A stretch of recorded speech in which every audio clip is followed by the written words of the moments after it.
Welcome back, everyone, to the Hearthstone Global Games live from 2018's BlizzCon stage in Anaheim, California. Coming next, we're going to have our first team that goes to the top four that will be played on stream. Norway and Brazil both won their initial matches off stream prior to the day starting. So without further ado, let's go ahead and meet our first team. Please welcome to the stage members of the Hearthstone Global team, Brazil.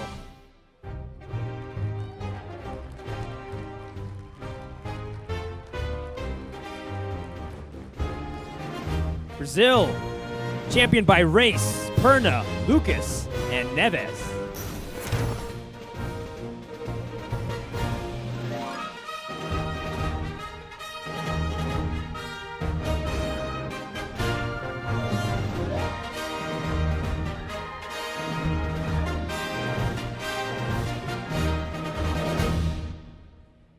And their opponents from Europe, please welcome to the stage, Norway.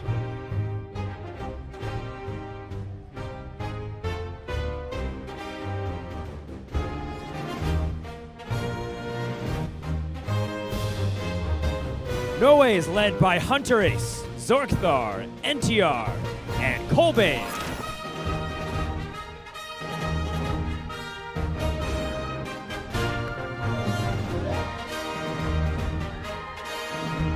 Let's throw it over to Saddle and Raven.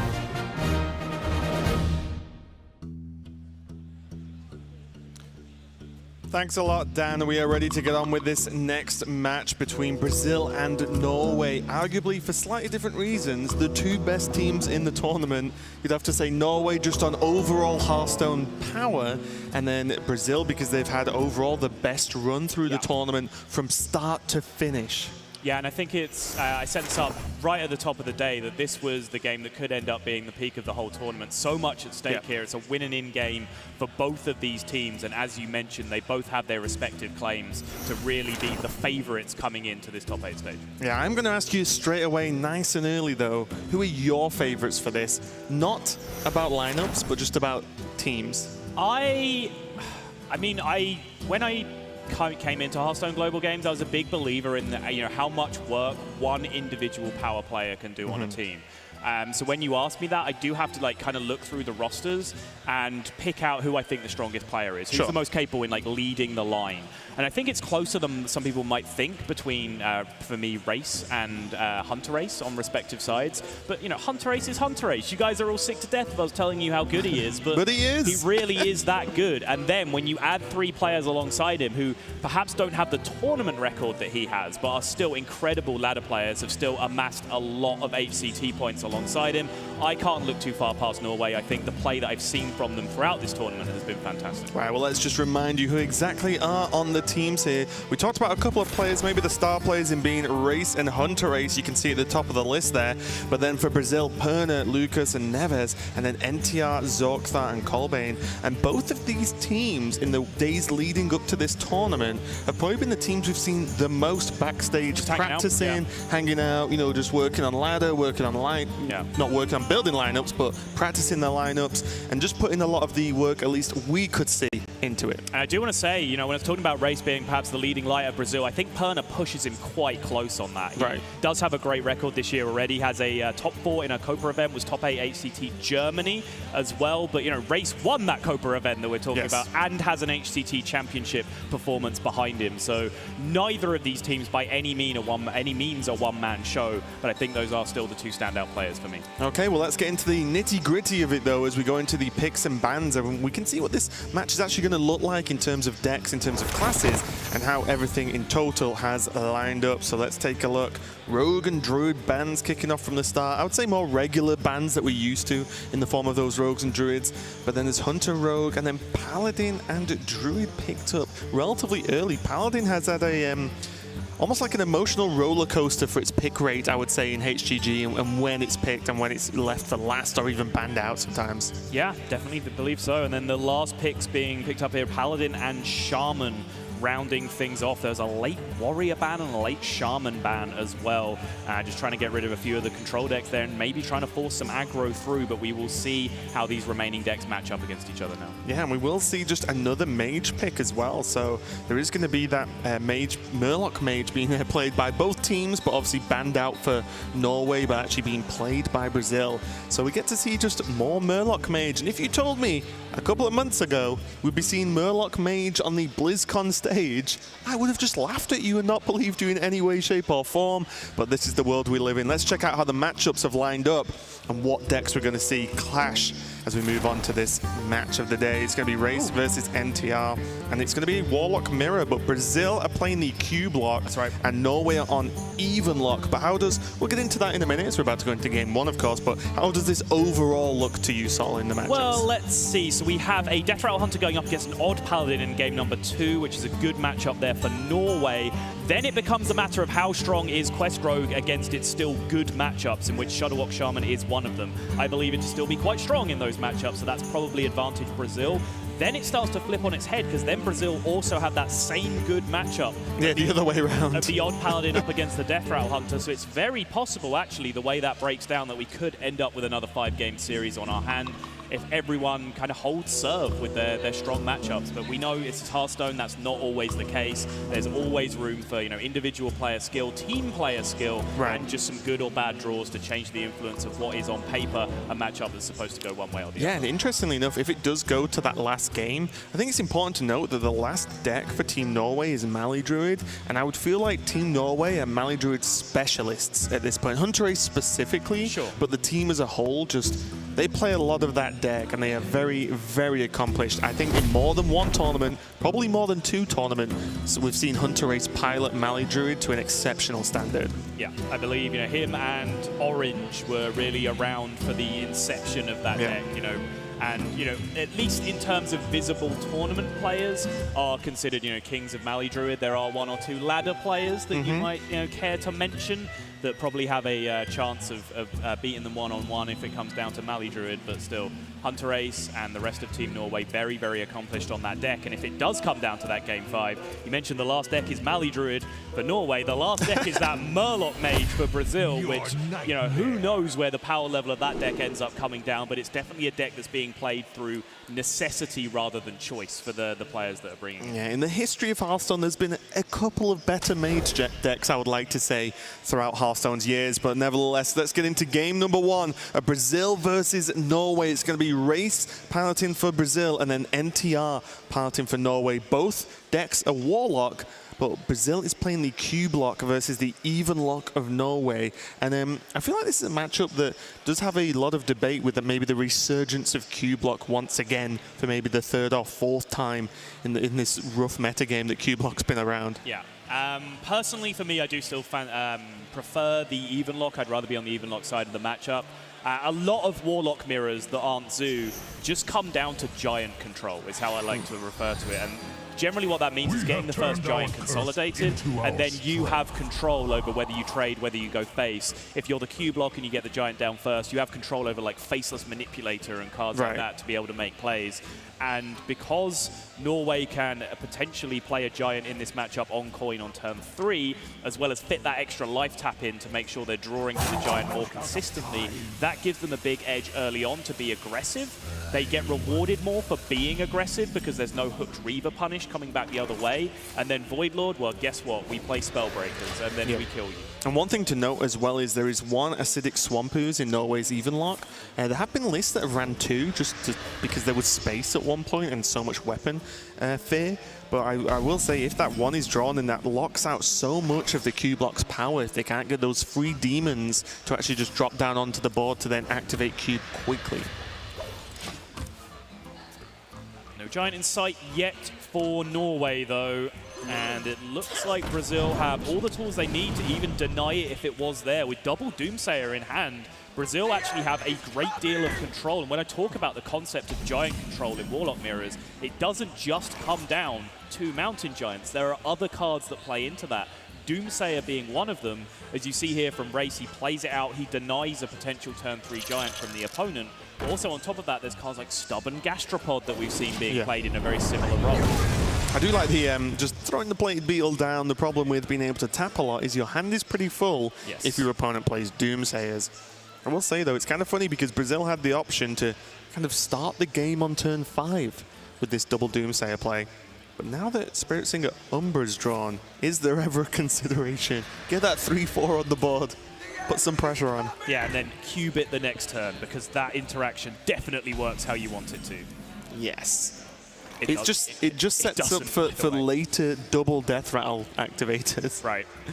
This second Doomsayer now is really playing the spoiler for Norway, because not only did Race deny the Giant on turn 3, he's now denying Giants and Twilight Drakes on the follow-up. And we saw Norway just have to toss away cards previously to think of hand size concerns. And now Brazil have the option to potentially tempo to follow this up. And I believe that somewhere not too far away from here, in a convention hall near you, a man named Nathan Zamora is screaming for a tempo Doomguard. Oh, God. Is this the matchup for it? I'm trying to take this one seriously, even though you said that with a huge smirk on your face. And we're a little bit closer to Admirable than you would think, actually, at least inspirational-wise. But, yeah, is this the matchup where just a Doomguard on 5 is actually going to get enough work done? When you have the potential to then cube Dark Pact it on the following turn, I think it's somewhat reasonable. Not if you discard them. Because you have to put yourself in like the hand read of what Brazil have, right? They've denied a Giant on 3, they've denied a Giant on 4. They have no information about whether there's these big threats in hand. So they have no other like real high tempo play here. I guess they could play Ziliax and just no attack just to get something on board. But as far as Race and Brazil are concerned, if they do nothing this turn, it's a free Giant for Norway on the following turn. It's a bit of a risk-reward moment, and we'll see what Team Brazil decide. As there are no hands anywhere near the mouse as far as I can see there. It's just a lot of deep discussion and decide on what the best play is. This is something that I've heard multiple teams talk about, that they've planned for this event in particular, is that the pilot is obligated to keep his hands off the mouse until a decision is reached, right? Because it stops them from just going, okay, everyone shut up, I'm just doing the play. Right. Although personally, I think there's merit in doing that in certain places, but also because there's so many people discussing so many options, you don't want your hand to drift over various cards in your hand as they're being talked about and give away options to the opponent. Okay, so the Ziliax did end up coming down, which I think is just the safe route. This means that Brazil are probably just signaling, at least to us, that they're okay just playing the late game. They're okay just holding on and saying, you know what, 3-2 Divine Shield with Lifesteal is going to be enough. Maybe we cube that next turn, depending on what comes out. We'll have to see. But I feel like this gives them the most options overall. Maybe not the most powerful options, but the most. Yeah, and I think this is, Doomguard memes aside, I think this is totally reasonable, because if Mountain Giant were to come down here, well, you have the power that you need to deal with the Mountain Giant, right? With an attack and then with a Cube Pact, you can clear out the Mountain Giant quite nicely. Don't have to deal with it running away with the game. Even if you choose not to deal with it, you do just have this annoying Divine Shield taunt in the way of it attacking where it really wants to, which is right in your face. And we can see here it's just a relatively low power turn from Norway, although a 4-10 might look fantastic. It's just not getting too much done, and now Brazil can actually just tap into Giant and say, let's go. Suddenly Cube Giant's an option, which is scary in itself because there just aren't the cards to beat multiple 8-8s from Evenlock. Yeah, that Giant is huge, because now with the Divine Shield taunt in the way, as I was talking about, it's incredibly difficult, if not impossible, for Norway to kill an 8-8 through this board, right? If the taunt wasn't there, then just an activated Spellstone would be able to do the 4 or more damage that they need. But to get that Twilight Drake to attack it as well through the Ziliax is nigh on impossible, which means now, as you mentioned, Cube Pact can start to take over the game, and this goes back to that concept I was talking about. First player to get Giant control is normally in a fantastic position. Yeah, and just a side note, there's no Siphon Soul in this Evenlock. That is a card that kind of dips in and out depending on what you want what you want the deck to achieve. Yeah. But yeah, that's not an option. So as you quite rightly said, there is just not a card in the deck that deals with this Giant. Also, just all of these turns in general for NTR and Team Norway just doesn't look good anyway. Never mind the fact we can see Cube Giants are available. Even just this turn is like, well, Twilight Drake 2 hit a Divine Shield? You know, it's like, okay. Can play the Sunfury Protector, which makes this a lot stronger. I'm just playing Hearthstone puzzles with myself and finding if there's any card combination that could be in hand that would kill that giant. I think like Kobold Librarian defiles Spellstone. Yeah, you do enough to it with the defile to then finish it off with the Spellstone afterwards. But yeah, enormously unlikely. And now Brazil have a value trade with a minion or a value trade with their opponent's face, followed by cubing and Dark Pact to get a bunch of 8/8s in play. Funnily enough, for all the ordering question marks for the Defile after the Twilight Drake, you could say it works out the same. It does not, because Twilight Drake has higher maximum health now. It's a very small thing, but you play heals in your deck, so maybe that comes into it.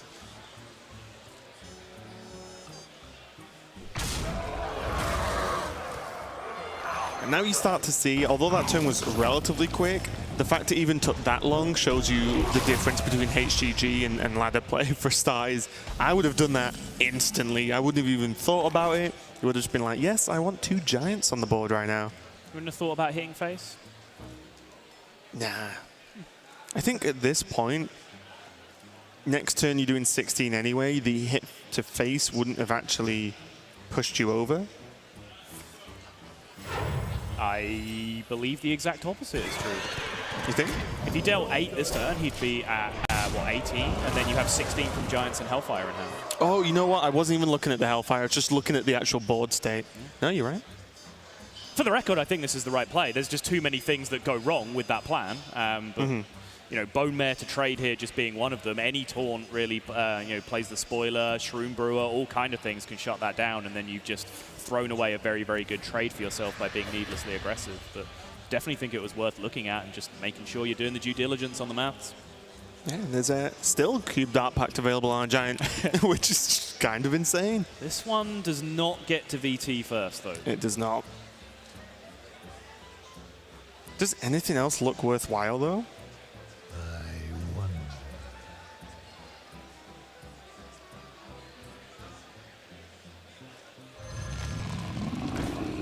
I can see this.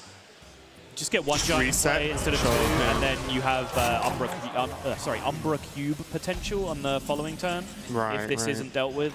It's also a very nice turn to make your opponent do something. It's a turn where you're not necessarily doing the most powerful thing for you, but you are preventing your opponent from doing something very powerful, which is, you know, if they want to deal with this Mountain Giant, they're not playing Lich King. And I think Norway quite rightly cotton onto that and say, well, you're trying to stop me from playing my Lich King, I'm just going to play my Lich King. This is a pretty good turn, though, still, from Team Brazil. It's definitely a weird game of chicken. When you play in a matchup like this, when both players can just play 8/8s quite often, it becomes like the second you misstep, you're just dead because the damage impact is just so high every single turn. Because to me, again, just the Umbra Cube just feels too good to not do. But are you opening yourself up to just way too much damage that turn then? Yeah. Because nothing has taunt. It does mean that you just then leave the Lich King up as well. Exactly, which can wreak havoc on you, not just from the 8 damage that you're going to end up taking, but just the potential Lich King cards really just playing spoiler for, you know, Death and Decay to come down and sweep your Voidwalkers out of the way after they've bust through your Voidlord. All sorts of bad things can happen with those Lich King cards. But there's also on the other side that fear of if you just slam a Voidlord and then Spellbreaker comes down, well, yep, still a problem. I don't think that's the end of the world. You think just because you can Umbra Cube it anyway? Yeah, I think you're at high enough health where you can just potentially play Voidlord here, and then if it gets Spellbreakered, exactly, you can just go ahead and Umbra. That's a lot of 8/8s. I think we just saw Zork that look at Huntress and was like, okay, we have to deal with more giants this game. This is unfair.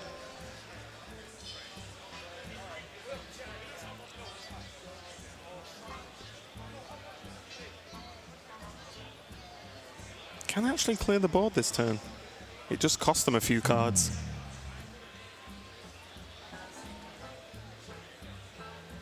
It does. They don't exactly get a ton of development behind that as well, which means they pass back into pretty much a free turn from Brazil afterwards, but the board state's so oppressive here that asking to be able to clear this and gain, and gain tempo at the same time is probably woefully optimistic. maybe in the expansion, we'll get some extra crazy Warlock cards. It has to go, though, doesn't it? I can't. I am terrified of this board if I'm Team Norway right now. Wait, what? Are they setting up a Defile I didn't notice? Okay. Just gonna go Hellfire Spellstone, just take care of the Giants. Oh, just leave the cube on board? Okay.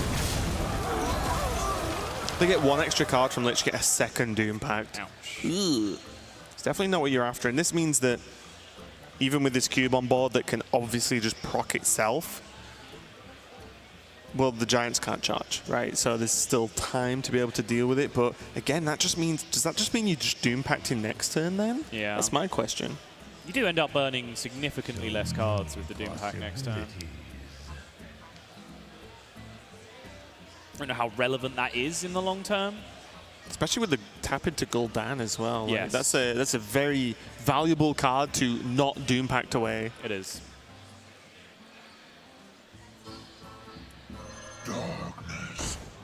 Maybe a Void Lord trade.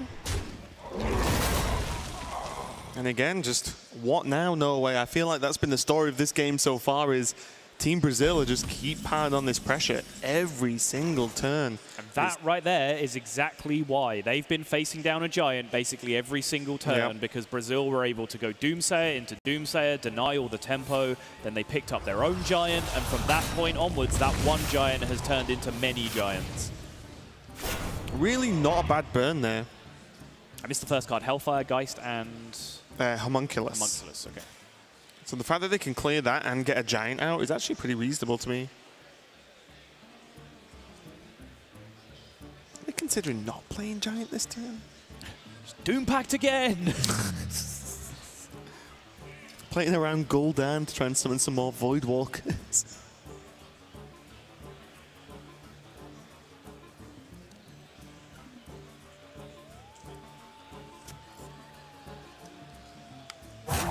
The Geist, of course, is a pretty relevant burn for Norway to lose, just because there is that Dark Pact available. But I guess with... They've seen one, right? Yeah. They've seen one be used, and I guess with the cubes used as well, it's actually not all that important. It's not like Dark Pact on its own is like a get-out-of-jail-free card in terms of just the pure healing anymore that it used to be. Right, yeah, it's not just, oh, okay, I'll just play Kobold Librarian and Dark Pact it. Yeah. Giant did end up being the final choice there, but must have been some discussion about maybe setting up something else. Then maybe they are worried about what happens if Gul'dan's just played now and there's just Void Lords back again. Also as well, good to know that Brazil just haven't found that Skull of Manara yet. So these Doom Guards have just been in hand all game and haven't seen any play at all. They're not likely to either, because it's been so long that Norway have found all the time that they need to pick up that Acidic Swamp Ooze. So if these Doom Guards are going to be a factor, yep, they're going to have to be played from hand. And here comes the first of two. And that is pretty much the dream. Yes. Now there's Hellfire with 2 buffed Spellstones after that. And then there's the Doom Guard afterwards. So Team Brazil have multiple choices how to develop next turn based on their draw. But that was perfect. They don't really... It's not really a matchup where you can get good defiles against Evenlock a lot of the time. The minions are either really small or really big. There's a lot of bridging the gap you have to do with as the Q block.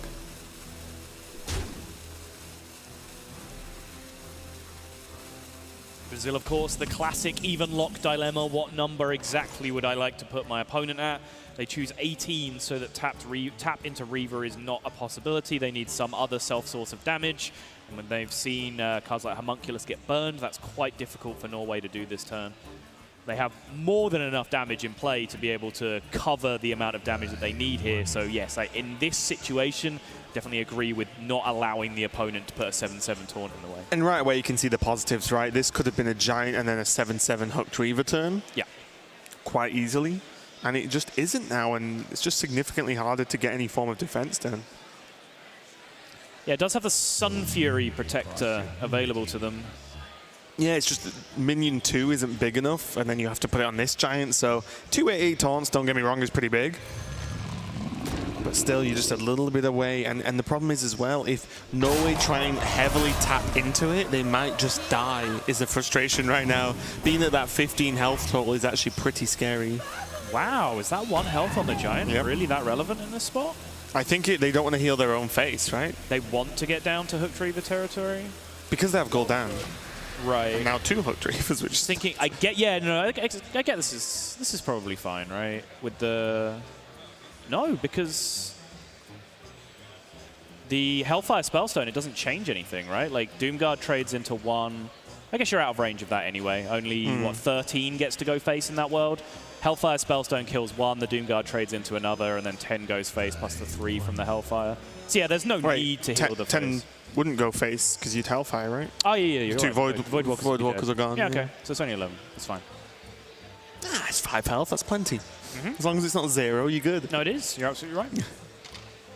And again, so what Norway maybe can do next turn is almost recreate this board, but 2 7/7 taunts instead of 8/8s. So just the waves of defense is going to be the plan for Norway, but the worry is in this matchup is the even lock. You don't want to be the defensive player, even though they got forced into it with that early Doomguard back-to-back play from Team Brazil.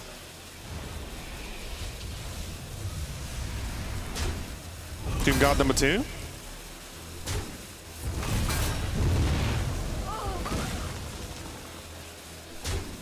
Okay.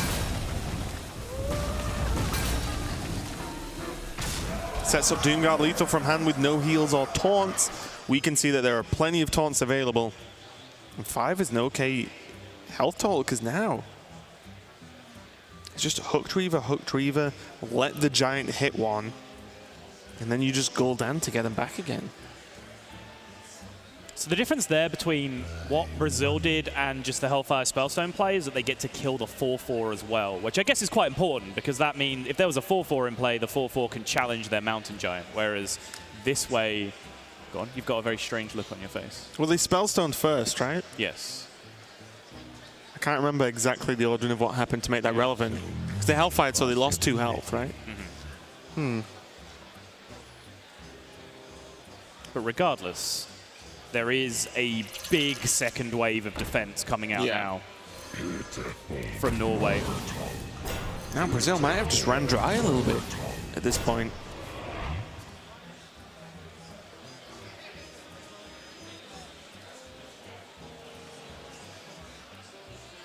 And it's not looking like the draw they needed. You can see just how aggressively Brazil have played this mid-game. From the moment they got that Giant in play, they really tried to snowball as hard as they can. They've been tapping very little, and now potentially paying the price for that, as they really don't have the resources to go up against this refill from Norway.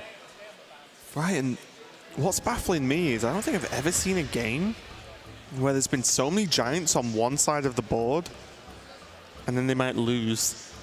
It's crazy. The Giants got cubed twice. Yep. How? How is Norway still alive?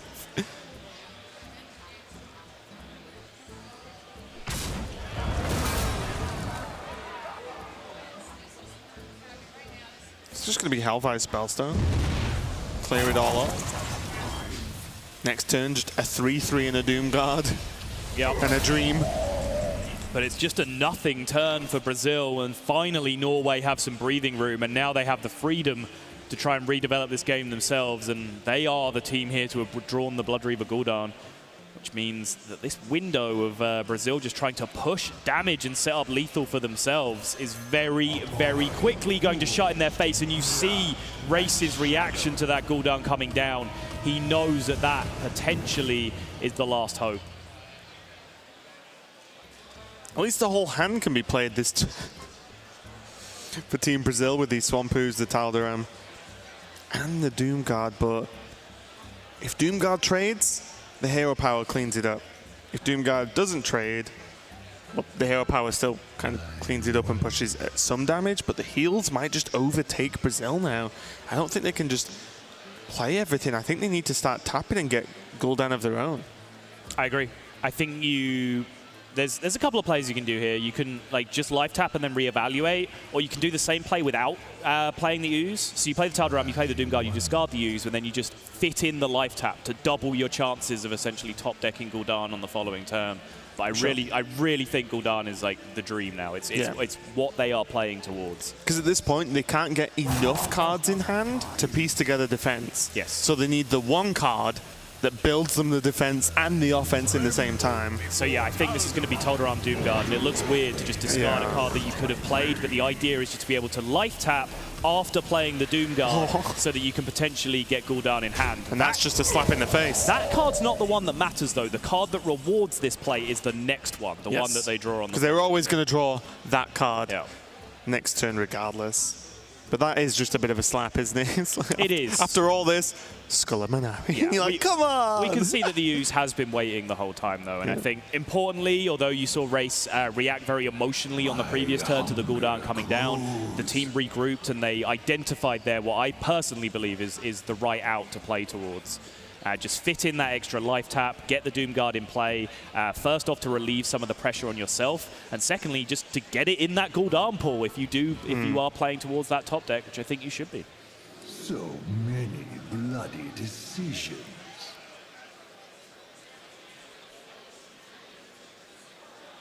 Probably slightly annoying, this 3-3.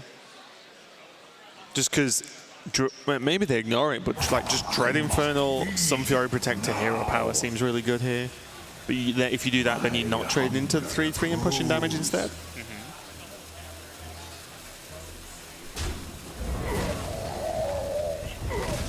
Okay. Yeah, I mean, that is a way to do a very similar turn. Yeah, I was going to say, it's kind of the same outcome anyway, it's just a little bit different. And you keep the Spellstone, and keeping hold of a buffed Spellstone, I'm not going to argue with anyone there. Possessed, Lackey, Race doesn't hit it, and again you see the reaction come out from him. But again, I think you identified it. You wanted to make a very high pressure turn, and you called it out. And I think Norway identified as well. They understand what this game is about right now, right? Brazil need to draw Gul'dan. So now, finally, the tables have turned and Norway get to play aggro, and they made just about the most aggressive turn they could have made that turn. I think that's two very, very strong turns back and forth from each respective team. Yeah. It's just enough threat that they think, oh, okay, we tapped to 14. There's 9 damage just available. They have Kobold Librarian, going to deal another 2 if they choose to play it. And quite frankly, Sol, I don't see how they could not play it this turn. You just need to cycle and hope that, again, it's very similar to tapping again, right? Yes. You draw 1 card, so you get 1 card deeper for drawing to Gul'dan for next turn. Because on paper, you are not dead right now. Maybe this playable? There it is. Okay.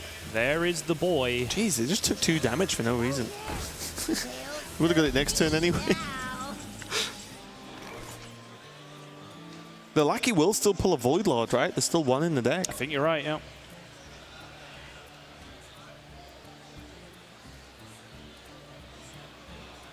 And now only 9 showing from Norway.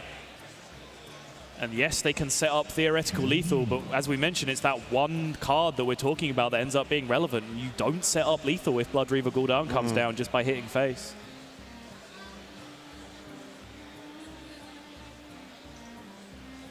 There is a Void Lord. There is an army of Doomguards inside as well, so this could just be counter-lethal from Brazil, even if they get the right roll off the Blood Reaver Gul'dan. Okay. I'm wondering if they think they can set lethal with Spellbreaker and... it probably won't be enough. These are hard turns is what I'm getting at right now, because I'm just trying to think through multiple different plays with full information, and it's still hard to work out what the best turn is, never mind for these players on the stage right now. Yeah. This is crucial, though, from NTR and Norway, making sure they taunt up here, because it's one thing if Blood Reaver comes down and really just stodges up this board and prevents their aggressive push. It's another thing if Blood Reaver comes down, pulls out the 2 Doomguards, and they just connect face and end the game.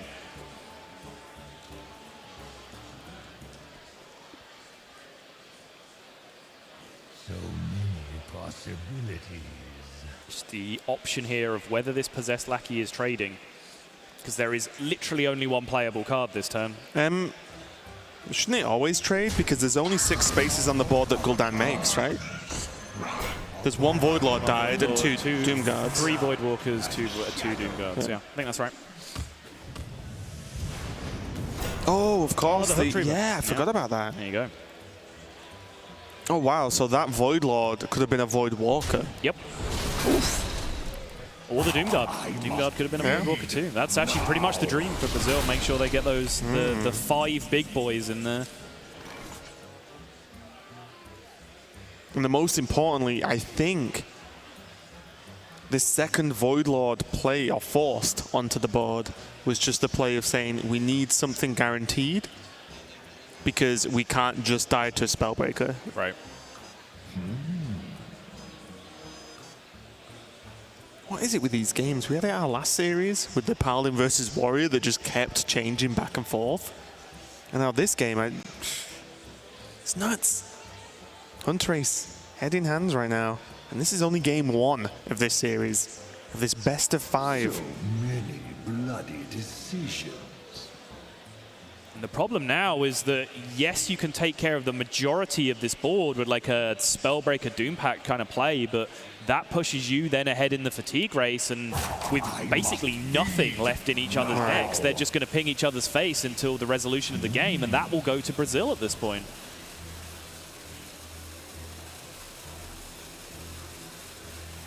Whoa. Was that a misstep from Norway? They could have traded in their Sunfury to discard. Did it not matter? It probably does. Oh, okay, yeah. We didn't see card count. Because you don't burn fatigue cards. With Yeah. It was just a natural like, wait, whoa, you're burning 1 extra card, stop. But yeah, probably, if Norway did that, it probably didn't matter. But as you said, fatigue's hitting. There's way more damage and minions represented on one side of the board, and that is Brazil's side. And a Spellstone, an Ooze, and a Spellbreaker, I do not think is going to get this job done. It looks like Brazil, after a hard-fought, crazy game of about 1,000 Mountain Giants, is going to take the victory here. Yeah, they heal for 7 with the Spellstone, but the damage that's coming back the other way, I believe, is just still remains relevant.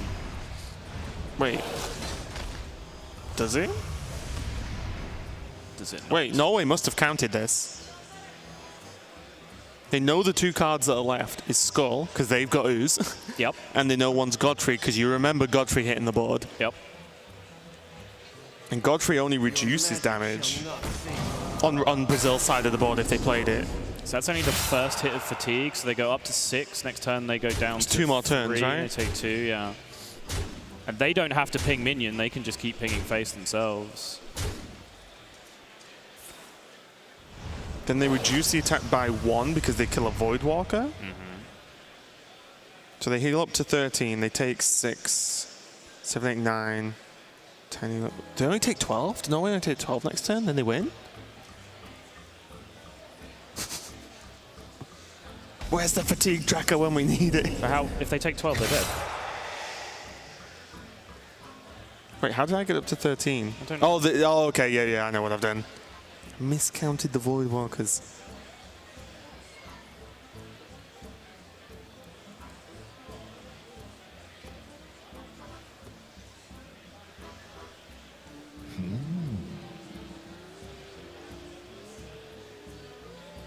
Team Norway really throwing me off right now, because normally this can be resolved. And they're still playing. Yeah, they live this way by not shooting face, but then, of course, they're not shooting face, which is kind of a problem. Yeah, because Race and Team Brazil are still 1 ahead, right? Yeah, because it's 1 extra now health. Brazil go back up to 7 and ping to face, and the 3 Right. fatigue next turn still doesn't kill them. Again, head in hands for the Hunter Race. Are they hoping they like mess up and just hero power Yeah, minion? no, I mean, I think it's correct to Yeah. actually play this out because there are options for the opponent to do something wrong. I don't mind this one too much. I think with the caliber of player that you're dealing with, they're not going to, but still.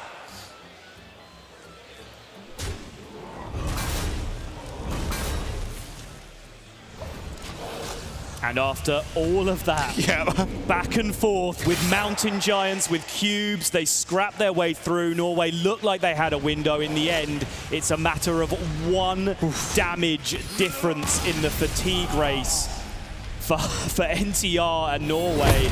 After an epic first game going all the way down to fatigue, it's Brazil that go out to the 1-0 lead, and that is a big deal for them, because when we said this could go all the way to a game 5, that was based on even lock winning that matchup. It was, and now you can see.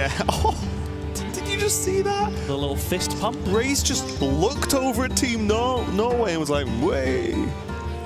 Did he? That's actually, yes. No, he didn't. Did he not? That's the other side. Oh, okay. I had to turn around to check. It looked like he just looked directly into Hunter Ace's eyes and was like, "Got you." No. But no, that was fake news. That was the crowd. Apologies. Yeah. That was an insane win, though, and I think after a win like that, it is just relief for Team Brazil, because that was intense. And I feel like as well for Brazil, they probably hit moments where they felt it was slipping away. And when you cube mountain giants multiple times and you don't let even lock play minions till turn 5, you feel like that's just a win. But they got it eventually, and they actually did get the win over Norway. They are 1-0 up, continuing their very impressive streak in the Hearthstone Global Games so far. Are they going to continue and take down one of the favorites? Find out after this. Welcome back to the Hearthstone Global Games. New for the second season, we're proud to introduce HGG Cheer. Cheering is a way to show support for players and regions while boosting your presence in chat using bits, a virtual good you can buy on Twitch. Along the way, you'll unlock Hearthstone packs, new Twitch emotes, and a unique card back, while the players earn a share of the revenue. We'll see you in the tavern.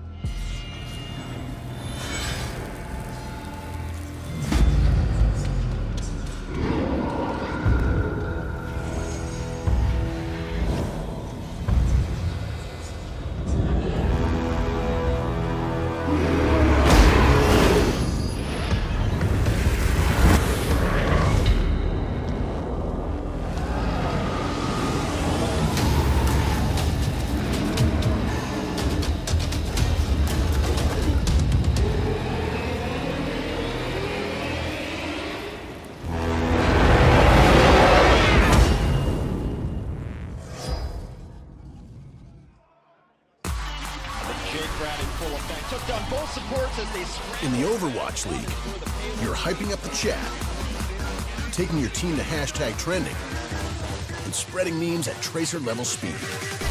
All while watching us cap the point.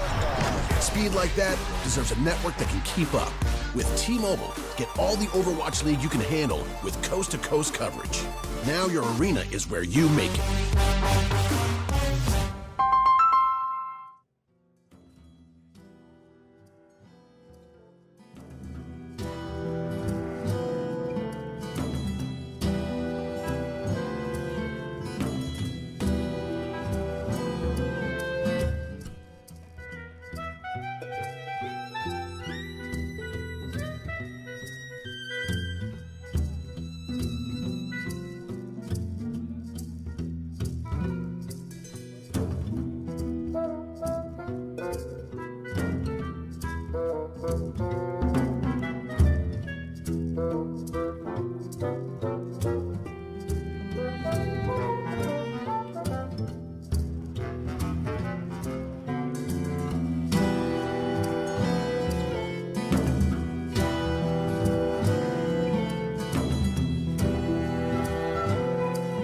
The 2018 Hearthstone Global Games are brought to you in part by Republic of Gamers, Corsair, T-Mobile, Samsung SSD, and NVIDIA. We are back and ready to go and continue on with this series between Brazil and Norway. Brazil just about got the win over Norway with a difference in 1 damage of fatigue.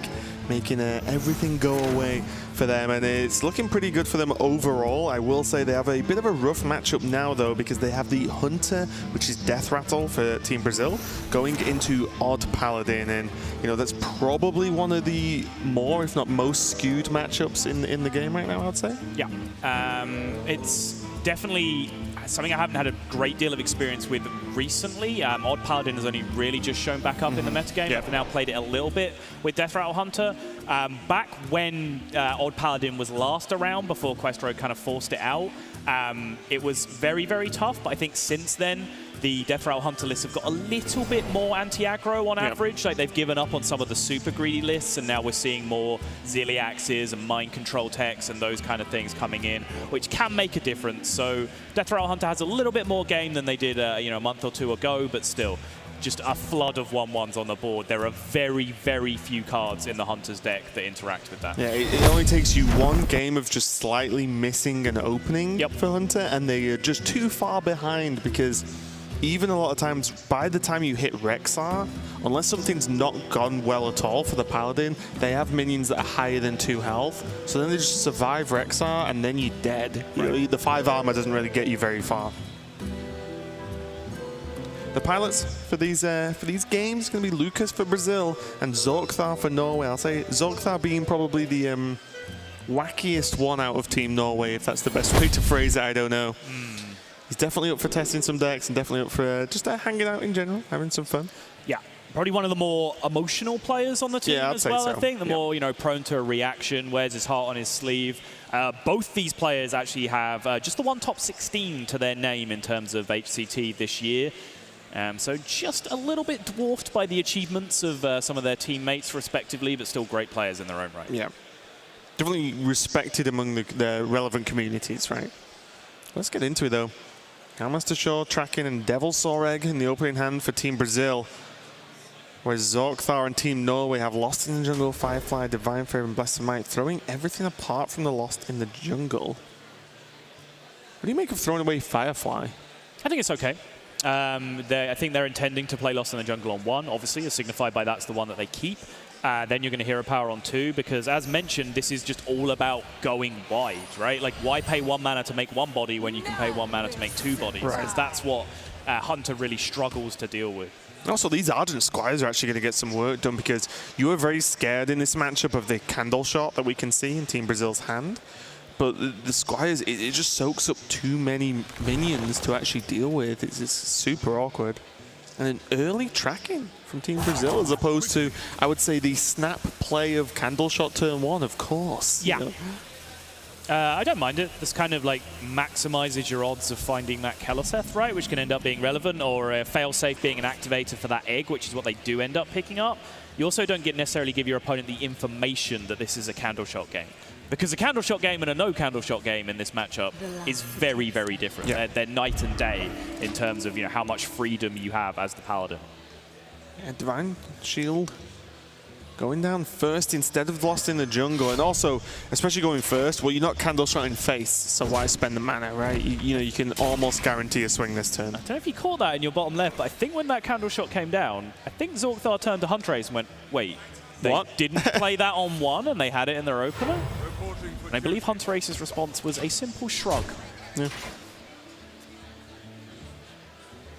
It would be my response as well, to be completely honest. But yeah, well, it's happened. Whatever. Yeah, moving on.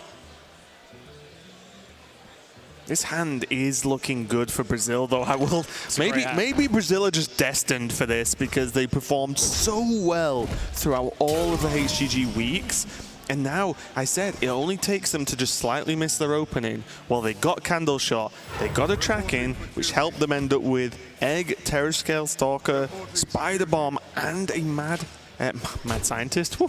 Living in the olden days, a Mind Control tech, which means that even the Mind Control tech, you might think, well, you're just seeing a 1-1. It's like, yes, but it's plus 1-1 to you, -1 for your opponent, which is a big deal against Odd Paladin.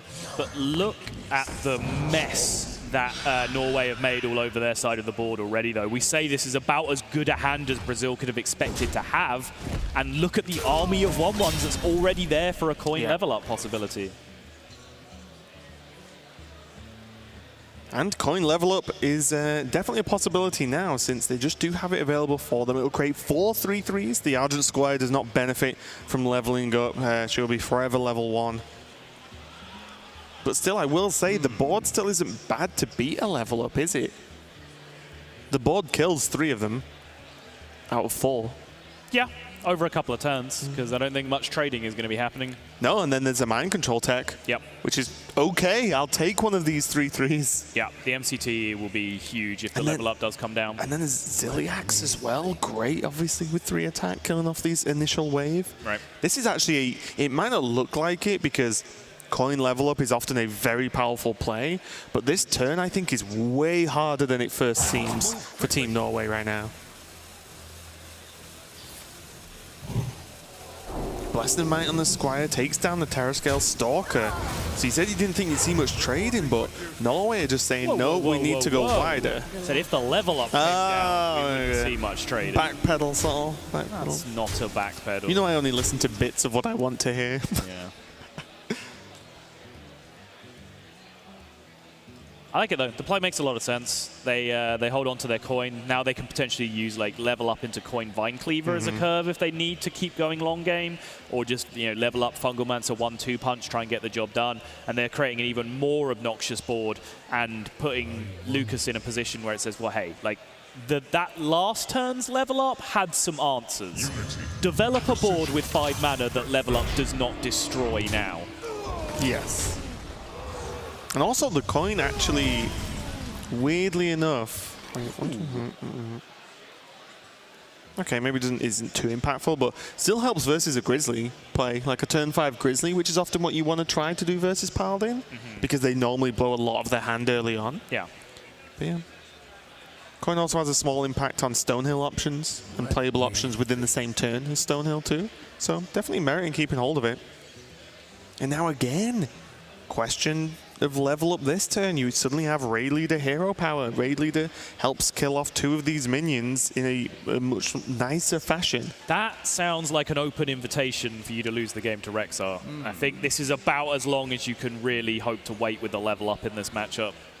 Because if you just suddenly get your board swept by Rexar, that is going to spell the end very quickly. Yeah, feel like this one has to be the level up turn. I respect the patience, but, enough is enough. Play that level up. The one poke there going into the Devil's Sword just to say, okay, look, if you're going to trade, then you are dying. There is no waiting for it. Maybe it gets cubed and then replaced as well, so we'll see what this Mind Control tech's going to steal, though. Yeah, Mind Control tech being the pertinent point right now, because they chose to half trade into the 5-3 and then ship everything to the face, and that left them in the position where Mind Control tech was live. If they'd have chosen to just take it out, they could have gone down to 3 minions in play. Mind Control tech would not have been a factor. I don't know if they had a read that they had so much pressure there on Brazil with 1-1s that Mind Control tech would have come down, but I don't think that's the reality of the situation. I mean, it isn't the reality because it didn't happen, but I don't think it would be a good read to make from Norway's side.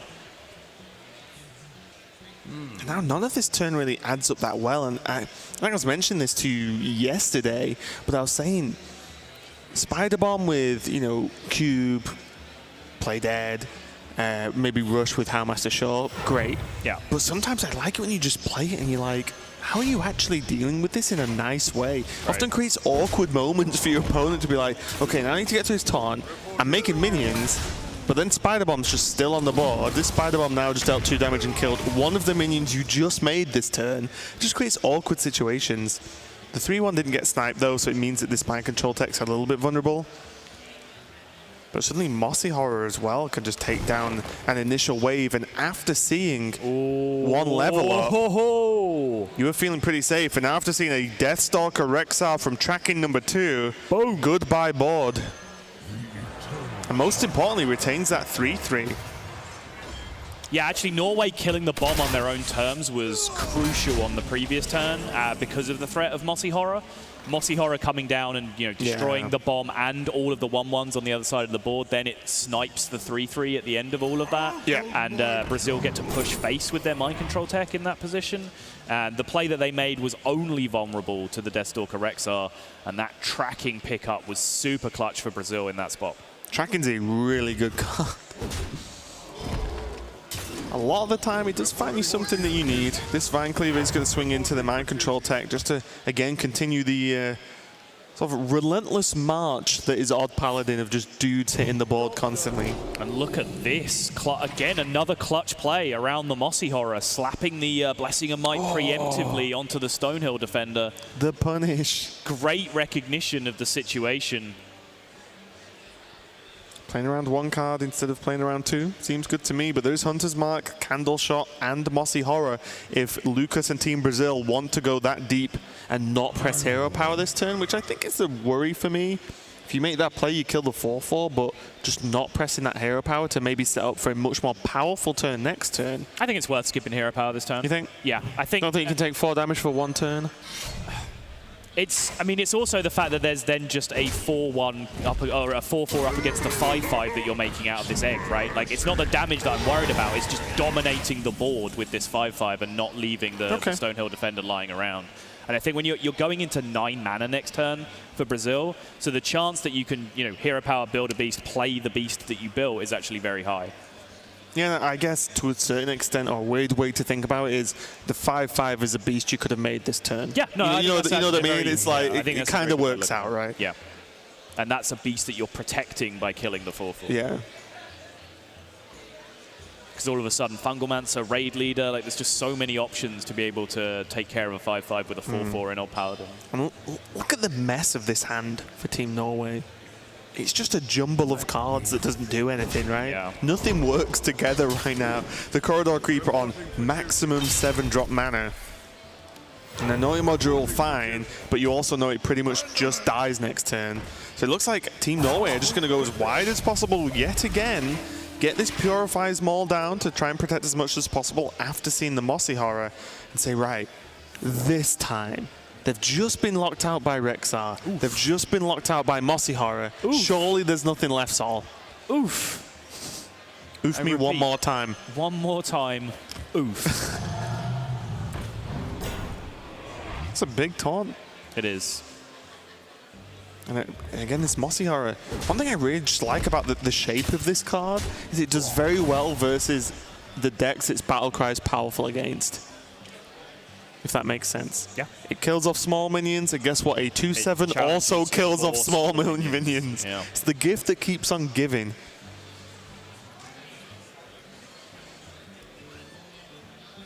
I feel like the damage to the face is more relevant here. And Brazil feel otherwise. What do you think about that? 5 damage is a lot, Sol. Do you know what I want to kill him. Do you know what I'd do for 5 damage? I'd leave a 1/1 with Divine Shield. When there's 3 others with Divine Shield as well, right? It's not like it's 1 minion left. On a serious note, as what I would lead into is like, I can understand like poking the middle minion if there's 3, for example, because then you deny like perfect Fungalmancers from happening. But when there's 4, this doesn't really seem to achieve a great deal. And with draws like Katharina, build a beast. King Crush. You can just kill them. Yeah. Like, there's a chance you can just kill them.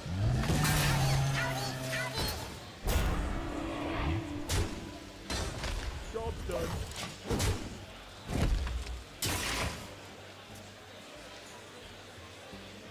Play dead. Can summon another egg, but first off, let's get the main order of business. Yeah, forget about summoning the egg. Let's build a bloat bat. And Lucas does not manage to get it. Brazil suffering a little bit here. No, but Scalehide's not bad. It's true. Really isn't bad, especially with the additional adapt here. Lifesteal Rush plus Wind Fury? Divine Shield now as an option. Poison isn't really needed as it kills everything on the board anyway.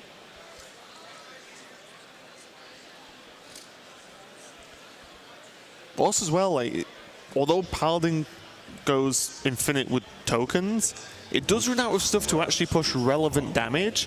So lifesteal comes into this game a lot, especially after seeing 1 Vine Cleaver already. There isn't a lot of high damage output cards outside of Leroy now. Right. I wonder about this play dead as well. You now need very specific combinations to be able to get good blowbats off this, but I guess this is a push from Brazil to say, hey, you know what? This is my play to take the board. It's very powerful.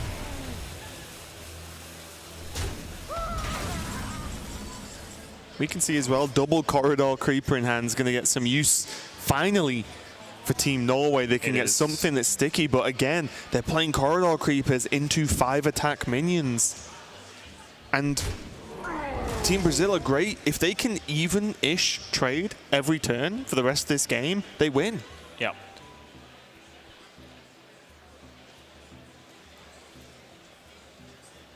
And they have to just constantly worry about Builder Beasts to the extent where they almost shouldn't worry about it because you can't play around it.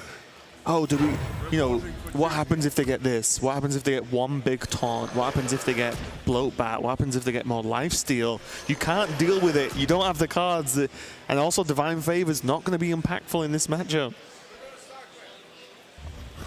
I said it earlier and I'll say it again. Team Brazil just destined. It feels like it. Well, that's probably the most troll draw that they've had, at least until the next expansion. Oh, okay. The old Cave Hydra into Scale Hide would have been insane. I mean, that's still pretty good to me, though. Yep. Just in the end, just using it as a big base health stat. And this lifesteal, though, look like it's just chunking away now. And this is such a swing because every single turn this oh, maybe not a troll draw. The health difference is huge because at the moment, both teams are just scrambling for control. And gone now are the days where Team Norway can go, what if we get Leroy Blessed and Might #2? Yeah. Is there enough? Well, no, it's not even close anymore. Right. And especially as we can see that this Vine Cleaver is going to get cleaned up very quickly and gain the armor. And even beyond that, like if Norway try and live in a world where like, well, you know, if we quit this Vine Cleaver, we kill this 4/4, and then the next 2 attacks connect face. Like, no, that still doesn't work with the lifesteal minion. Yeah, there's still a 3/2, and that's without any beast they make this turn as well.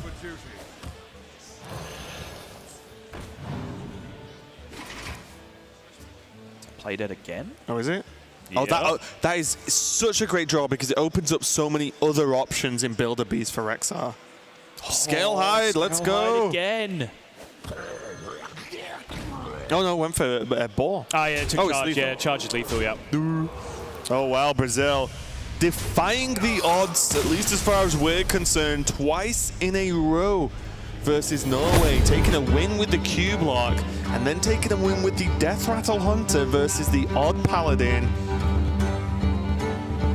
Do we just go straight to 3-0 at this point, Sol? Because I feel like the way this series is going, Brazil are just going to win. Spoilers, Jesus. Well, now they hit that what we said was their more favored matchup. Yes. Going forward, which is? Questro going up against the Shudderwock Shaman, and then even if that fails, that they then have that favorable matchup on their side as well, the Odd Paladin going up against the Deathrattle Hunter. But as mentioned, still, I'm not 100% sure how much Questro lost against Shudderwock Shaman. I don't imagine it would be too much. Because of the nerf. Like generally the control decks that Questrogue still goes up against, or the slower decks, haven't really changed that much. You still have enough tools to be able to make big threats and big oppressive boards. Does Shudderwock then have to just play beatdown Shudderwock like we saw from Spain earlier? You know, like big Saronite. Really changed. That was the goal against Questrogue to begin with, and the only thing that's got better is that you can do that a little bit more consistently when they can't just lock you out of the game with Giggling Inventor on 5 anymore. Well, and it seems that Brazil are in extremely high spirits. Obviously can't blame them. Going 2-0 up in a series, especially in unfavored matchups, is often where in HGG we've found the series just tilting the other way, right? The second you win an unfavored, you just gain so much because the odds are that you have some favored matchups left. Yes. Norway still looking in good spirits, though. They know they still have a long way to go here. But these are some men who came to play some Hearthstone. Yeah, and everyone here is come to play some games, and most importantly, come to watch some games. And if you want something that will help you with that, there is the Blizzard Esports app.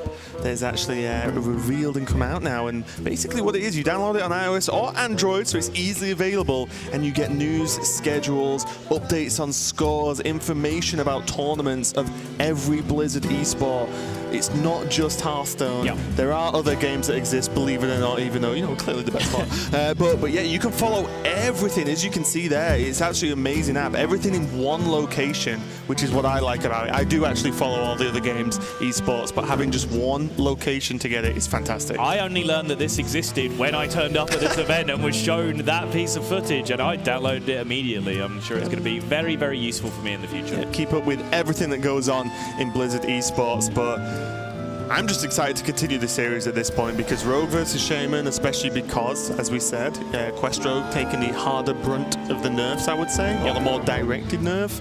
And how it's going to go up against Shudderwock Shaman, I honestly just don't know, and we'll have to see. But there's got to be a reason that Team Brazil brought the Rogue, and they must still have confidence in the deck. I imagine you don't rock up to BlizzCon with a deck you don't feel quite right with. Yeah, no, I think Quest Rogue made sense. When I was thinking about what my 9-deck lineup for this finals would end up being, Quest Rogue was in it because if you look through the latter weeks of HGG, and even the earlier weeks, to be honest, you saw a lot of just weirdly slow control decks showing up and being played, right? Because we talked about the 4th, 5th, 6th best decks. They're the ones that you get to play. And generally, in a lot of metagames recently, those have been the Shudderwock Shamans, the Odd Warriors, the big Spell Mages, the Mind Blast Priests. So suddenly that's just where your Quest Rogue wants to operate.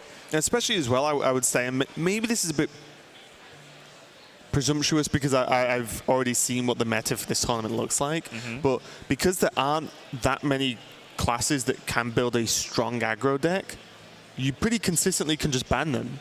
Right? You know, it's not like, oh, Pirate Warrior is a possibility. Well, it's just not right now. Along with, like, even Hunter.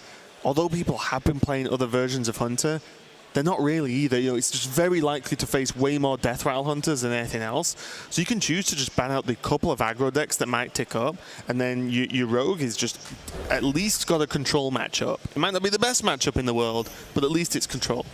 Taking a quick look at Brazil's Quest Rogue lineup, I'm very interested these days in basically which cards people choose to bring back in to replace those Giggling Inventors that have been left on the rip pile. And we're seeing double Mimic Pod, double Minstrel, double Fan being played, which is definitely not the standard prior to the nerf. That's all the card draw available. Lab Recruiter is in there as well, alongside one Stone Tusk Boar, and then the Wax Elementals have come out to play again for Brazil. Okay, and just having a quick touch on Norway's Shaman. It's about as standard as it gets, to completely honest. One Earth Shock, and then there is just the Sandbinder again that we talked about earlier this morning in the Spain and New Zealand matchup. But yeah, just a solid Shudderwock deck. I don't think outside of the small portion of time that Moyen was playing the Giggling Inventors, and now that's long gone. So we're back to just Shudderwock, what we used to. Yeah, if you guys didn't catch HCT Full Championships, Moyen and Sintalol were playing Giggling Inventor in their Shudderwock Shamans, and were actually explaining and really advocating for it and saying that they thought it was something that would catch on, and it was something that people would eventually have to concede that they were wrong about, to not play it in Shudderwock Shaman for so long.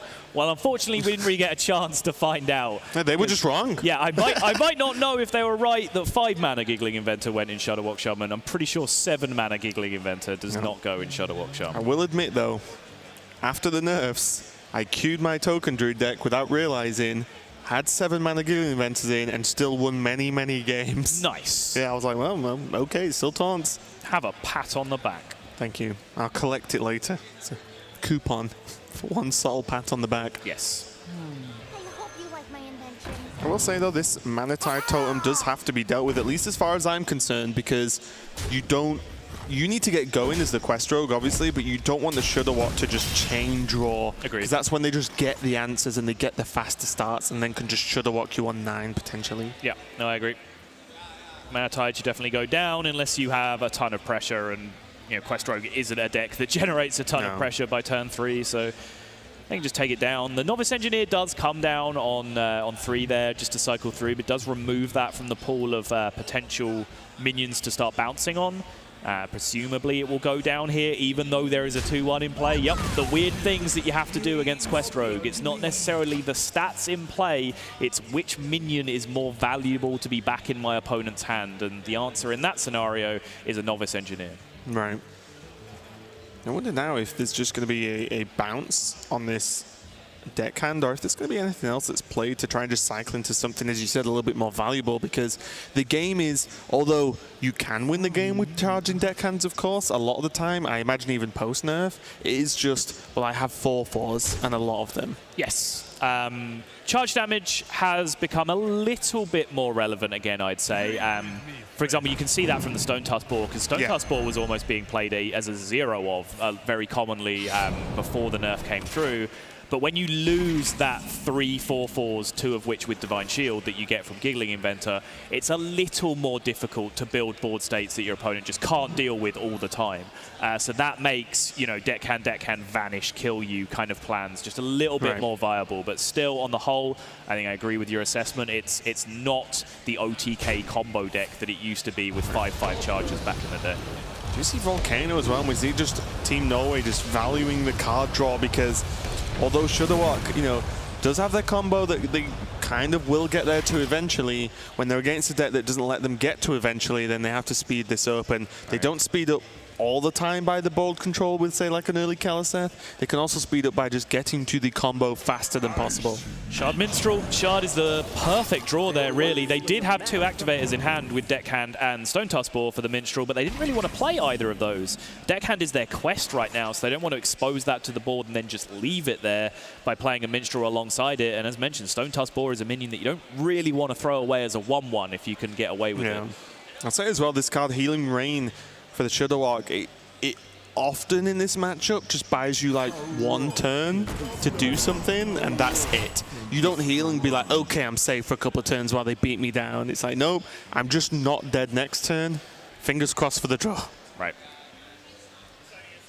And I think it's starting to get a little bit tricky with the game plan, and it interests me in a matchup like this where kind of both teams have a quest, even though one isn't specifically a card, in the how slow can you play, or how value-based can you play versus just trying to rush down your objective? It's tough, because I genuinely don't know, especially with the nerfs.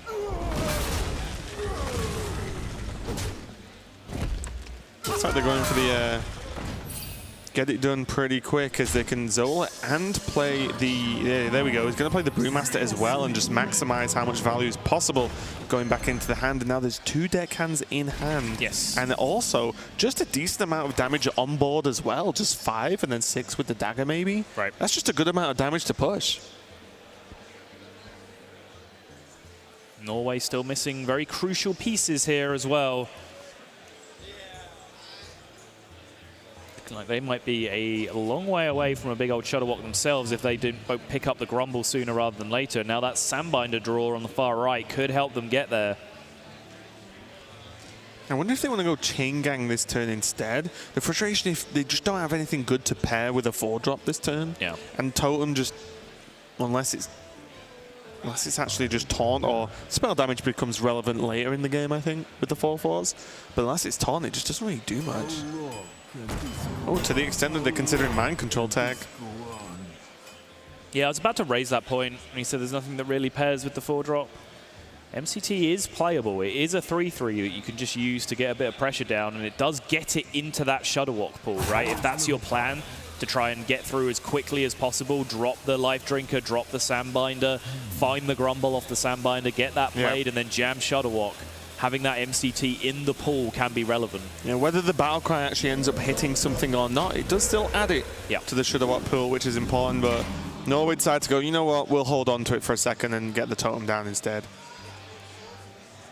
So it's, the quest is currently 2 out of 5.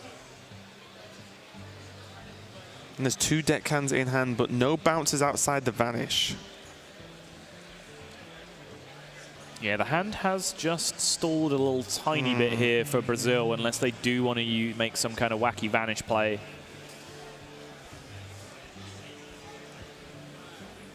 Yeah, when you consider there's Sonya, there's the Fan of Knives, and 2 Mimic Pod.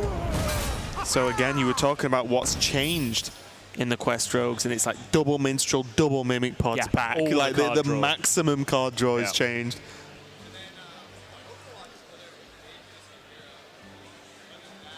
Is this going to be coin vanish? It really looks like. Yeah, I was like, well if you even hover in that, okay, going to save the coin. Probably coin out Valera next turn is what they're considering as well. Oh. I was going to say, like, a coin Valera, I don't think is where you want to be in the matchup, because that's essentially just a wasted turn, right? Like, why do you need to be in Valera form and just protect yourself, be stealth, and allow the Shadowwalk Shaman just go, all right, here's my free Grumble turn where I'm just under 0 pressure? I was just thinking more just because you can just duplicate deck hands and maybe just kill them the turn after. Sure. Especially, you know, you one prep away from a good time at that point. But you also, you haven't done your quest turn, right? Yeah. So if you were to coin out Valera the next turn, you then have to finish the quest the turn after that, and then it's the turn after that that you're doing something like enormously oppressive with the Valera hero power. Just get the like I said, a prep would change the battle plan, always. I think. But yeah, I don't mind it. Don't mind either way. But what do you make of just using the coin to just play a Wax Elemental? I like it. Just get it on the board? Yeah, that's a 4/4. Factually incorrect? It just is. Hey, are my eyes lying to me? I'm from the future, Raven. It's a 4/4. That explains a lot. Future seems like a very dark place if you're from it, so. Oh, it is. Oh, what did I say? One prep away from a good time for Team Brazil, and I'm going to keep talking about it. Are they just 3-0-ing? They went 6-0 in Swiss. They did not win their group in group stage, but still went 2-1. Yep. Pretty good score. They've won their first match here. This is their second match of BlizzCon, of the HGG finals here. And they look like they're doing well against one of the most powerful teams in the tournament. And now, what are the answers? A Volcano was used to draw cards on their Acolyte early on. Yes, one Volcano's gone. We haven't seen Lightning Storms, but they're also not in hand, so there needs to be something that happens next turn, and guess what? Hagatha only does 3. There is the Grumble. But now there's so much pressure that that Grumble is borderline unplayable in this spot. And we can see if they don't heal or taunt, they're dead. 20-24 with the Zola as well, on top. Yep, they sure are. They're just deaded. And it feels hard to even heal this turn, you know, like. Yeah. Because you also, I don't think you can.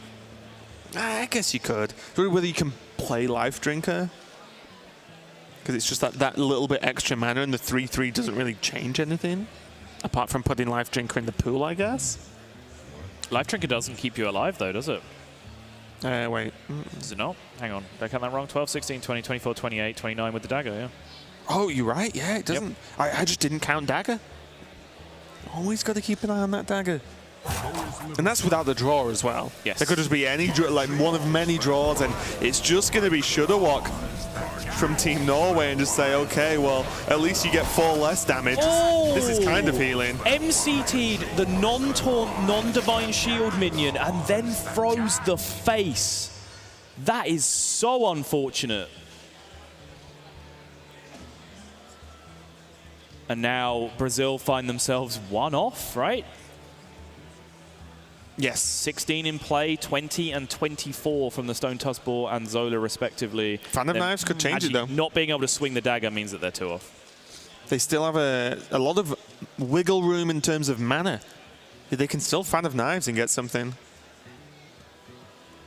I'm not sure that they can. Not that's lethal anyway, because the boar, Zola boar, is 5 anyway, and then the fan is 8, and they play 1 boar, which has already been played, and 2 deck hands. Oh, Shadow Step would do it. Yeah, you're right. And they have 2? Yep. That's what I mean. They still have a lot of just high power. Would, oh no, Sonya wouldn't do anything. In terms of lethal, it definitely does things. It's a very powerful card. But yeah, Shadow Step could happen. Is this just going to be Valera then? Okay. Wait. Interesting. Do you think that Brazil think that Norway don't have Grumble? I don't see why you would make that read. They haven't... Because I think they were forced to play a Shudderwock. Right. They had it, right? So it's not as if it's like, oh, Grumble's bottom of the deck. I have to play Shudderwock. They haven't given them time to play Grumble. Huh. It's a weird spot there, because actually I think like Phantom Knives can hit Shadow Step as an out. I believe that if it hits Vanish, they're actually in weirdly good shape as well, right? They just send a bunch of 9-mana Shudderwocks back to their opponent's hand. Then they're in a spot where they have a bunch of charges in hand, which more than covers that damage as well. So there were multiple outs from that Phantom Knives that they could have worked towards. And now there's just a lot of stuff happening that I don't even know really how to talk about. It's just a mess. Okay, let's see what the draw was. Vicious Scalehide. Can double play them to kill the Shudderwock, but there's almost no point because you know that there's more Shudderwocks in hand, so it just and the Grumble, it doesn't matter. Oh, well, they don't know the Grumble's in hand, right? Because it could have burned. No, they know the order that things go back in when they bounce. Sorry. Yeah. No, you're right, you're right.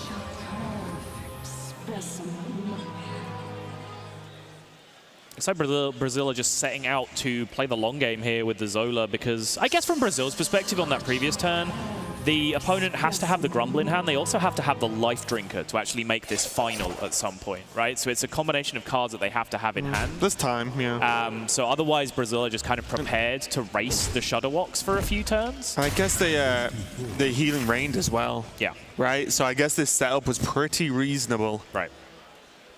Because as you can see now with the Zolas and the Valera shenanigans, there's just suddenly 2 more Stone to Spores in hand that then become 3 more Stone to Spores next turn, if so desired. There's the Life Drinker, and check Race's reaction to that. That is the card that they definitely did not want to see, because now all of these 1-mana Shudderwocks pull Brazil further and further into range of just dying on the spot, and vice versa for Norway. No amount of charges is going to be able to punch through this amount of damage that's going to be healed. Yeah, especially just all the Glacial Shard procs now are just an absolute nightmare. I think one of the unsung heroes of the deck, to be honest, because you think about a lot of instances where, you know, okay, the heal happens, but maybe without Glacials you can get it done in certain worlds. But Glacial Shard's just that many locking it out, and Norway do not get swept, although it looked very, very good for Brazil for a lot of that game. It did. It genuinely surprised me they didn't fan with like double Shadow Step, a Brewmaster.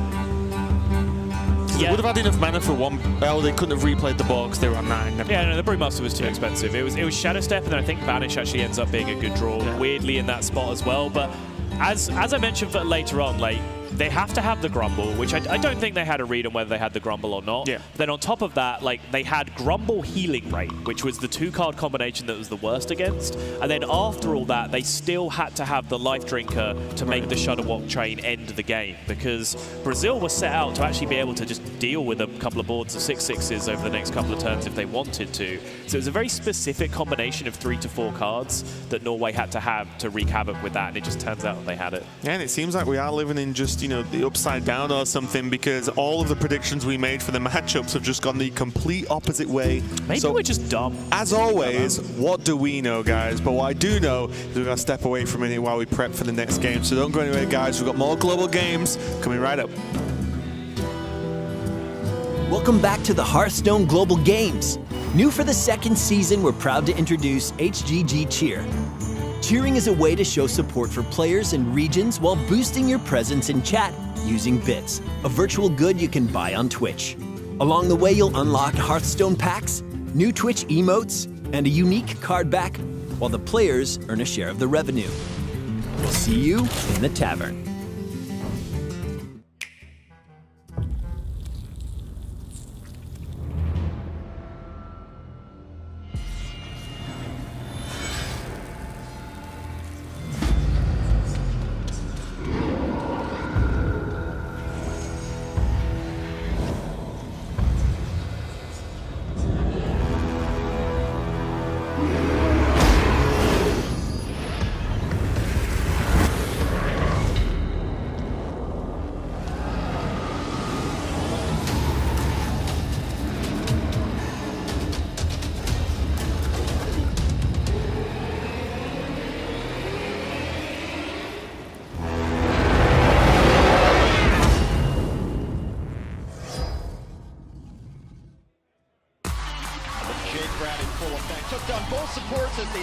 the Overwatch League, you're hyping up the chat, taking your team to hashtag trending, and spreading memes at tracer level speed.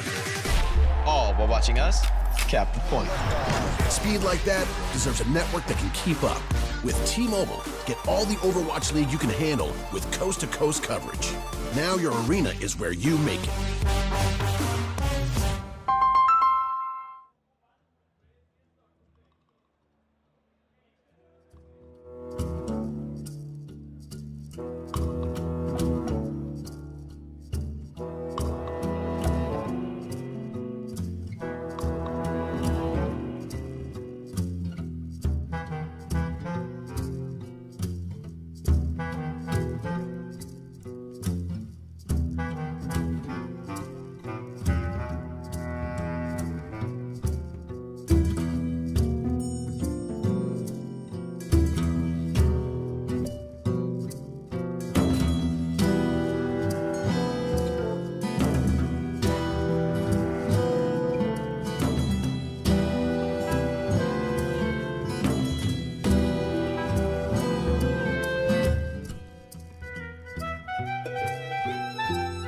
The 2018 Hearthstone Global Games are brought to you in part by Republic of Gamers, Corsair, T-Mobile, Samsung SSD, and NVIDIA.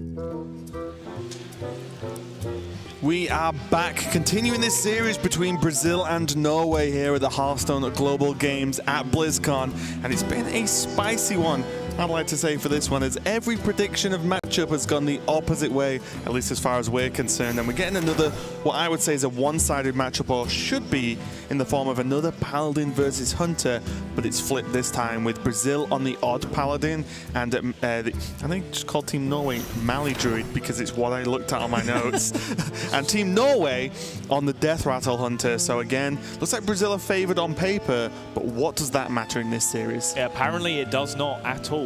We did see in the previous series, it was kind of the dream draw. It was Candle Shot, Mind Control Tech, Ziliax, basically all the tools that you need to have to stall out, and then 7 mana, I believe. It was just tracking into Rexxar, and that just absolutely blew out the game. Into a 2 health or less board, yes, which was absolutely huge. And then followed up by the Mossy Horror to just really put the final nail in the coffin. So things did go very, very right for the Deathrattle Hunter. But let's see if we'll do it again, because if not, then Brazil are going to take the series 3-1 over Norway. They nearly did it 3-0, but Norway just about managed to hold on there with a Shudderwock. Yeah, and then on top of all that, actually, last time we saw this matchup reversed, Norway were actually quite expertly playing around the Mossy Horror. For 2 turns in a row, they made one trade, and then they put a Blessing of Might on the Stonehill defender over the course of 2 turns to play around Mossy Horror. It just so happened that as well as the Mossy Horror, Brazil had the alternative plays that punished what they did as well. So Brazil really did have everything in that matchup, but we will see if the fortunes now favor Norway when it comes to coming out alive from this really, really tough matchup. Yeah, and the pilot for Norway for this game, which again, if they take one loss, they are being knocked into the lower portion of their group, is going to be none other than Hearthstone superstar Hunter Ace. And if you want anyone controlling that mouse, I would push Hunter Ace to the front of that queue if it was me. Let's kick it off though. Brazil on the odd Paladin, the favored deck in this matchup versus Team Norway on the Deathrattle Hunter. Not the most mind-blowing opening, but a mind control tech, even a flanking strike, isn't too bad. Even though you might say, oh, well, a 3-3 against 3, loads of 1-1s isn't great. Yeah, but it does soak up a lot of damage overall, and we saw the power of mind control deck in the previous matchup too. So I do personally feel like Flanking Strike is a bit too slow for this matchup in particular. I think it's worth throwing away to look for the cards with bigger upside, like Candle Shot, like Keleseth, like Eggs and Activators. Those are the things that just operate just a little bit quicker, a little bit more explosively, and that is more or less the dream from Brazil's side. Norway agree with the Flanking Strike mull. King Crush Play Dead, not where they want to be at.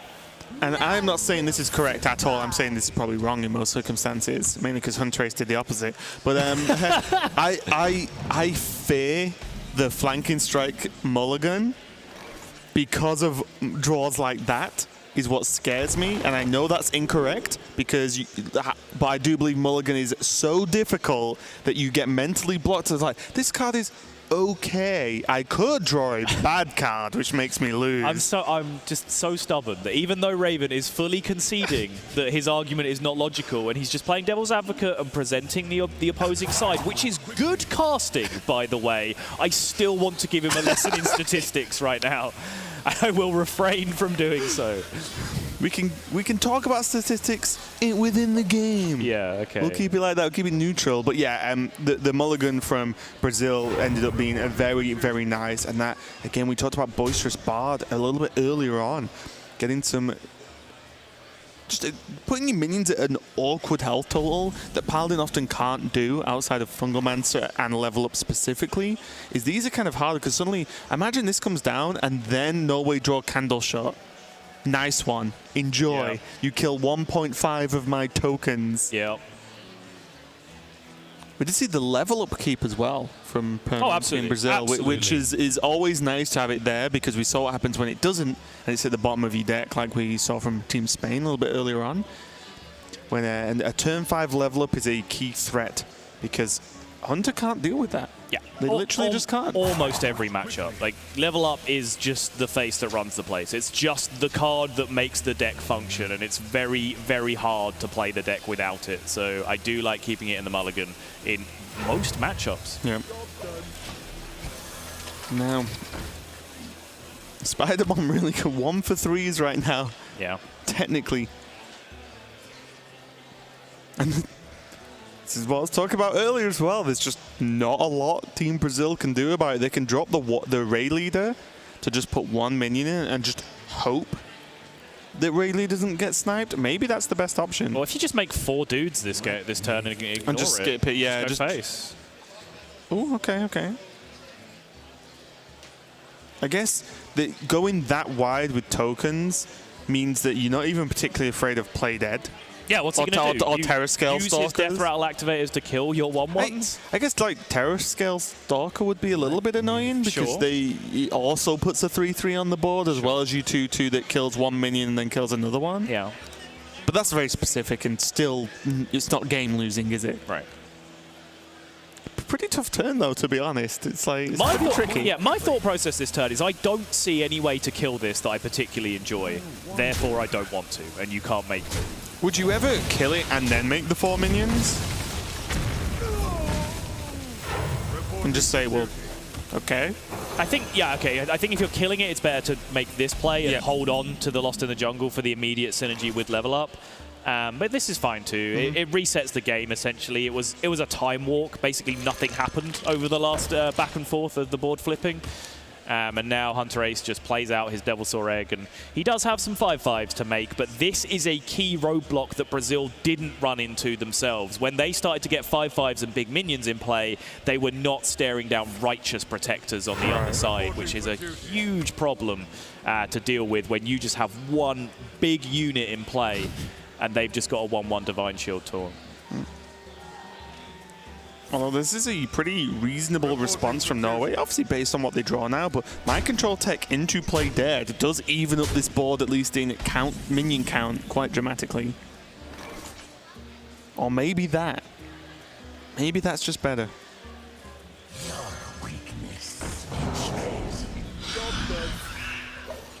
I mean, although...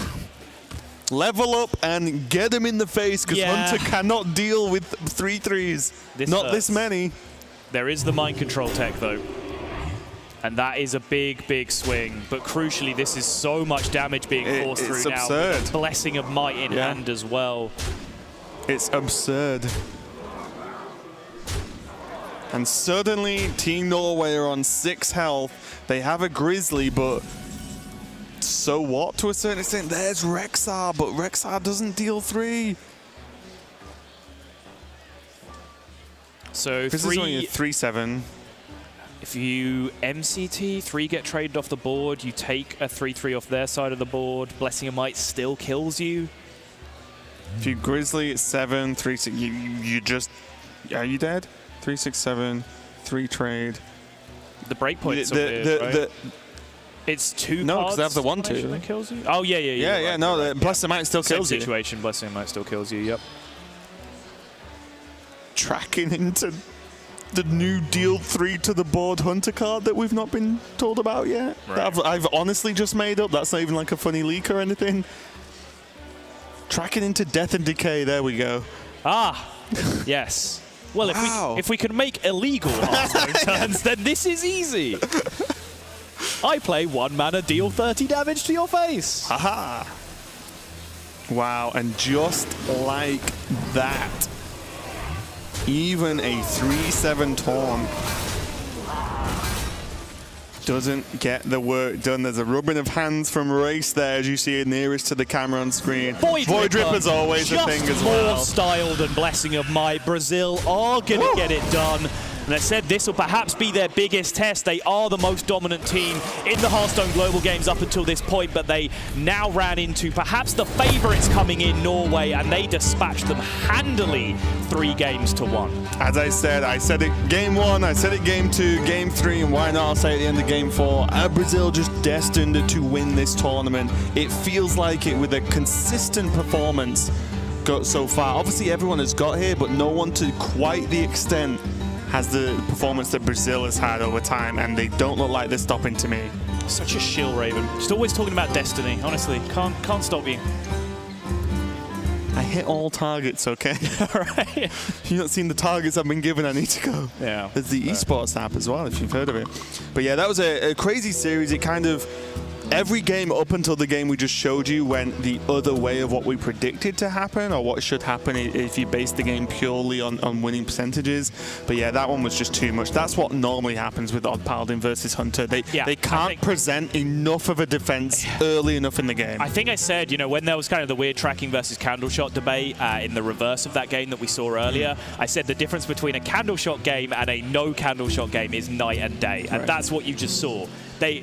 Brazil didn't have to do anything more than make some 1/1s, make some more 1/1s. You can't kill these 1/1s. Now you're dead, and we have qualified. Yeah, that's it. And I talked about Mulligan and how difficult it is in every game of Hearthstone, and actually we saw that just the keep of level up. You said, you know, it's one of the easiest cards to keep in any given deck because it's the core of the deck. Yeah. But the keep just won them the game straight away, and the build up to that. So very, very well played from Brazil. But that's enough for us talking. Let's hear what Brazil has to say. All right, thank you so much. Let's go ahead and talk to the Brazil team. You are booked to the top 4 for day number 2. Just tell me some of the emotions that are going through your head right now. Full excitement mode. Full excitement. I also saw that you guys were debating a lot and, you know, maybe even disagreeing on some of the plays. I think overall people were wondering, like, you know, what's happening in Team Brazil's camp when you guys were talking to each other? It's like on every game we have 2 teams on the thing because I have a very same opinion as Neves, and Hayes and Perna like to play another way. So we fight each turn to do the plays, you know, debating and trying to convincing the other team. Well, you and China are 2 teams that are going to the top 4 from the winner's side of Groups A and B. And also, Brazil and China have some of the most passionate fan bases in all of gaming, period. So how big is it to get this win and go to the top 4 to represent Brazil? Yeah, it's everything. On Twitter, people were saying, please win for us, bring the trophy home, and those things. And we want to give them those emotions because on esports, we only have MIBR, you know, representing Brazil very well. So we want to do the same. All right, is there anything you want to say to the fans at home who are watching around the world? Thank you for cheering, man. Really, keep cheering.